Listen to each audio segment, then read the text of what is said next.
And then we sailed away on a ship in the sky. Maybe I'm going to bed. Oh, Mother, he really is wonderful, isn't he? See how well he sails the ship. George? George? Oh, what, Mary? Nana, did you see? Oh! You know, I have the strangest feeling that I've seen that ship before. A long time ago. When I was very young. George, dear. Father.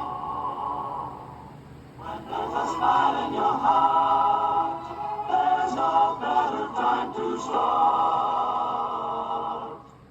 Think of all the joy you'll find when you leave the world behind and bid your cares goodbye. High up and far, you can fly. The End, a Walt Disney production.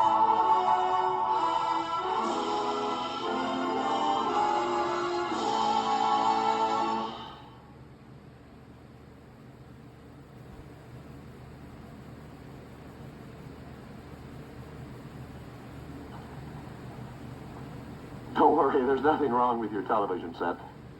This is a Pixie Bell. The sound is much too high for human ears. Oh, there you are, Tink. Hey, get that stuff off of me. If you're familiar with the story of Peter Pan, you know that a little sprinkling of Tinkerbell's fairy dust can make you fly. Tink. Tink, wait a minute. Haven't you forgotten something? Aren't you going to take the audience along? Come on, everybody. Here we go. Up to Neverland. Fly away with us, second star to the right and straight on till morning, and discover the behind-the-scenes story of how the timeless tale of Peter Pan was transformed into a soaring Disney classic. But Peter, how do we get to Neverland? The story of Peter Pan began its life on the London stage in 1904. It was written by Scottish novelist and playwright James Matthew Barrie. Sir James Barrie was inspired. I guess he was visited by the muse when he created Peter Pan. It was just a marvelous idea. And the testament is the fact that it's lived all these years and had so many incarnations. He created something that I guess will be immortal. In 1913, a touring company of Peter Pan was seen by this youngster in the small town of Marceline, Missouri. The boy was Walt Disney. He never forgot this epic of boyhood and its unique combination of fantasy and swashbuckling adventure.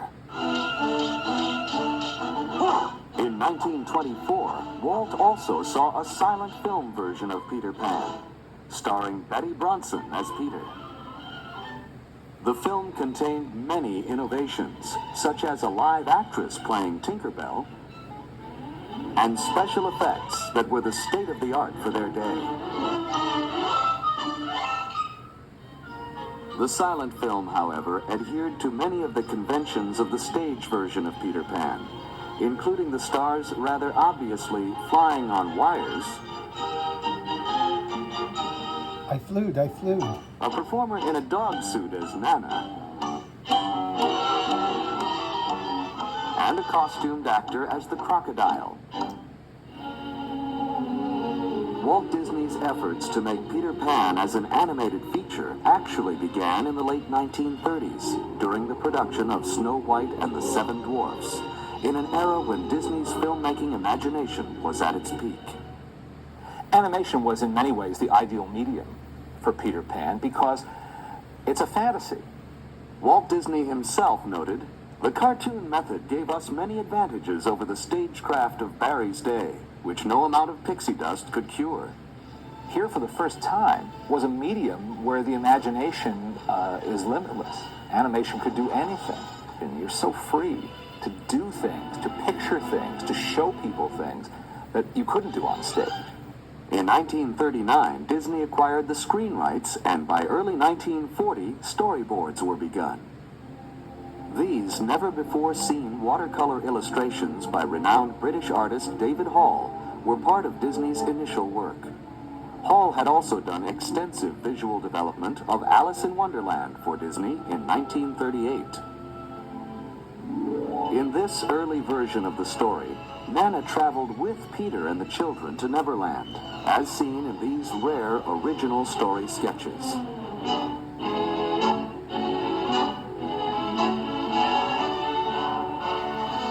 Much of the art created at this time was also darker than the original play, and far more sinister than a typical Disney effort.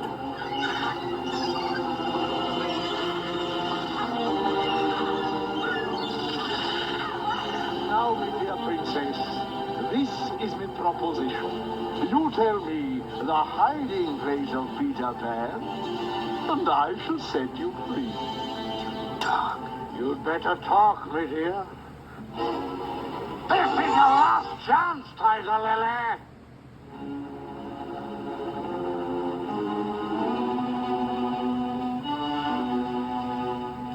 Peter!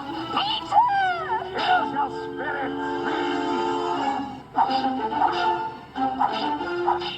Give it to him, Captain. Feed him to the brisket. Tiger Lily.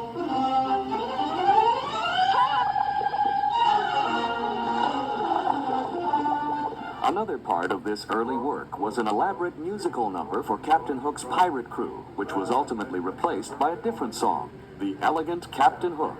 An attempt to persuade the Lost Boys to join the pirates' ranks, this earlier song, written by studio music director Frank Churchill along with Ray Kelly, is reconstructed here using a rare song demo recording, coupled with never-before-seen storyboard drawings of the original sequence. Aye, pirates, the only life for red-blooded men. If you're thinking of the future and you'd like a life of ease, if you'd like to make a fortune for your crew, if you've ever had a hanger and to sail the seven seas, then a pirate's life is just the life for you.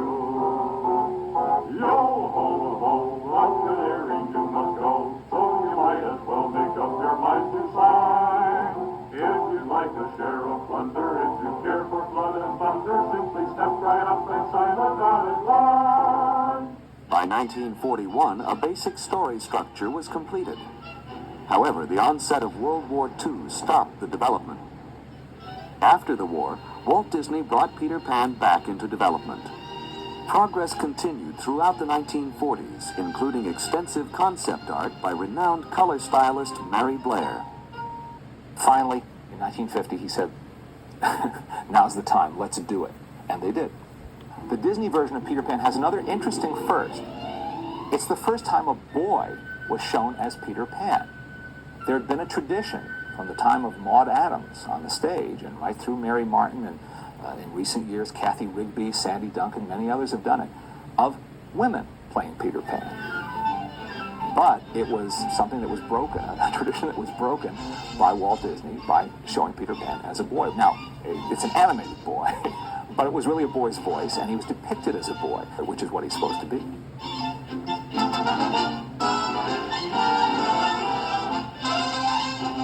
Walt assigned the character of Peter Pan to animator Milt Kahl. I remember hearing Milt Kahl lecture about animation one time, and he said that one of the real challenges for him was animating weightlessness. Animating a character who is sort of floating in midair. Not flying, but just sort of floating. It's details like that that we in the audience are not supposed to think about. Of course, we shouldn't. We're involved in the story. Young Bobby Driscoll was assigned to the role of Peter.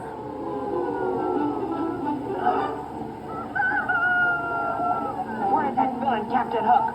I'll slice him up and throw him to that crocodile. I guess Bobby Driscoll was an obvious choice for Walt to make because he was the resident juvenile star at the studio. Driscoll had debuted in Song of the South, after which Disney cast him in several projects, including So Dear to My Heart and as Jim Hawkins in Treasure Island. Get on with it, girl. My name is Wendy. Wendy Moore, answer the door. Wendy's enough. Walt also didn't have to look far for the voice of Wendy. he found what he called the gentle and gracefully feminine voice in the same actress who had played Alice in Wonderland, Catherine Beaumont. I heard about Peter Pan because the studio had started working on the writing part of it. I went directly from finishing Alice and immediately started working on the voice for Wendy.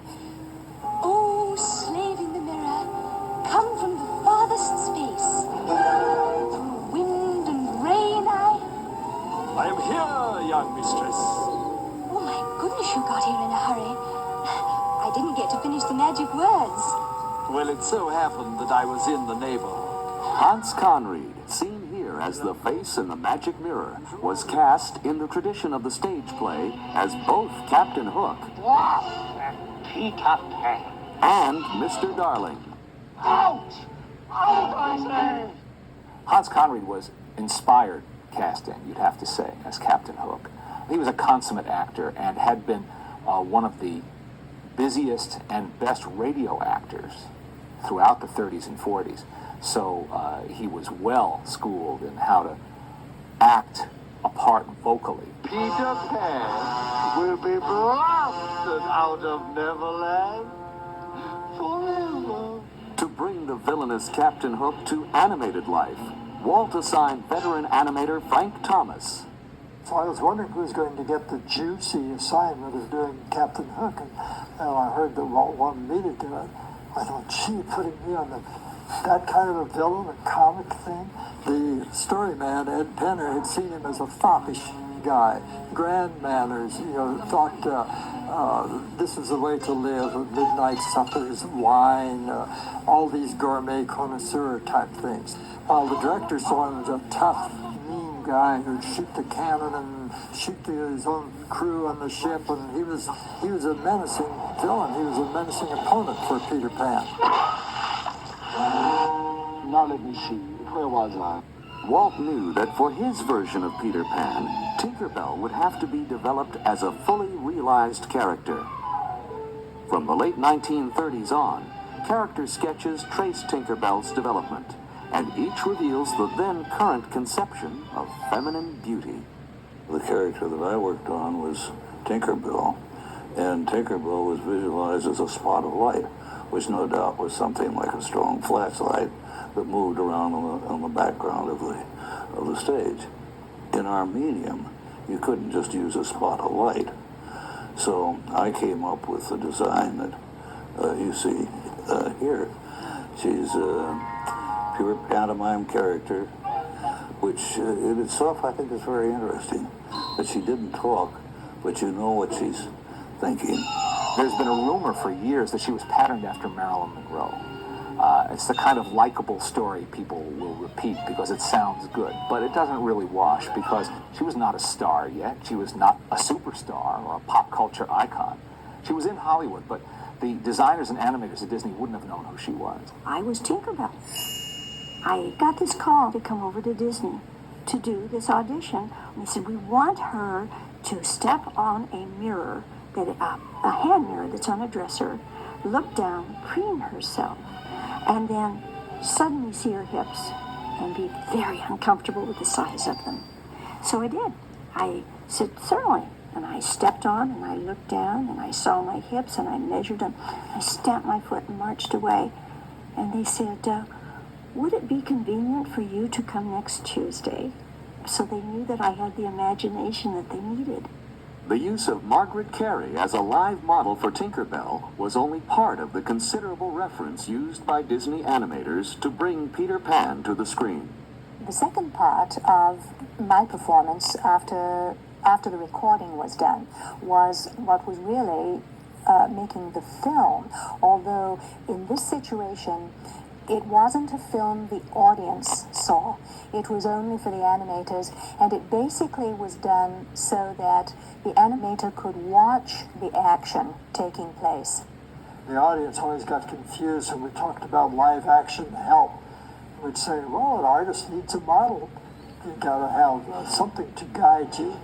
But it's also very helpful in little ways of a guy turning looking back over his shoulder, how far do you turn his head? And you find if you got the real person to do it, this other arm here would come out as a turn, or have something come up to his chin, or some little thing you hadn't thought of. And very often that would make the scene come alive. A codfish on a hook. I'll get you for this plan. If it's the last thing I do. If America has an art form, I'd say it's the Disney feature cartoon. After nearly 2 decades of work, dozens of story treatments, and thousands of drawings, Walt Disney's Peter Pan was finally finished. It was first released on February 3rd, 1953, and was an immediate audience favorite. It has remained one of Disney's greatest animated achievements and a beloved classic. When we watch Peter Pan, guess what? It's all safe. We all come back all right. It's a story that has meaning for everybody, adults, you know, looking back and seeing this little boy who doesn't want to grow up. The idea of keeping that youthful spirit, not surrendering your childhood, well, that's a very strong idea and a very magical one that has enormous appeal. And then, of course, it was sprinkled with that Disney magic. Talk about, a perfect marriage. Peter Pan and Disney. You know, I have the strangest feeling that I've seen that ship before. A long time ago. When I was very young. You can't go.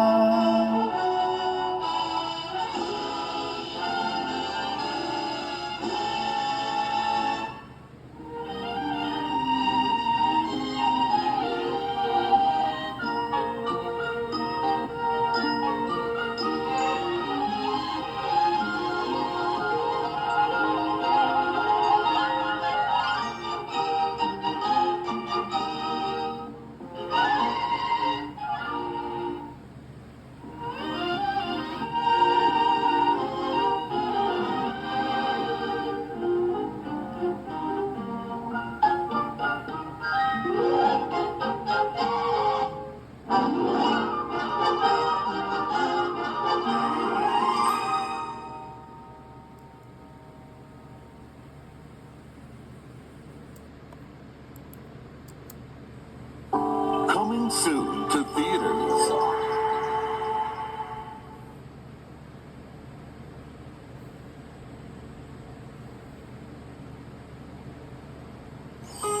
Toward the second star to the right, and straight on till morning, there's a land you've always believed in. A boy who's never grown up, and an all-new adventure waiting to begin. Walt Disney Pictures presents Peter Pan in Return to Neverland.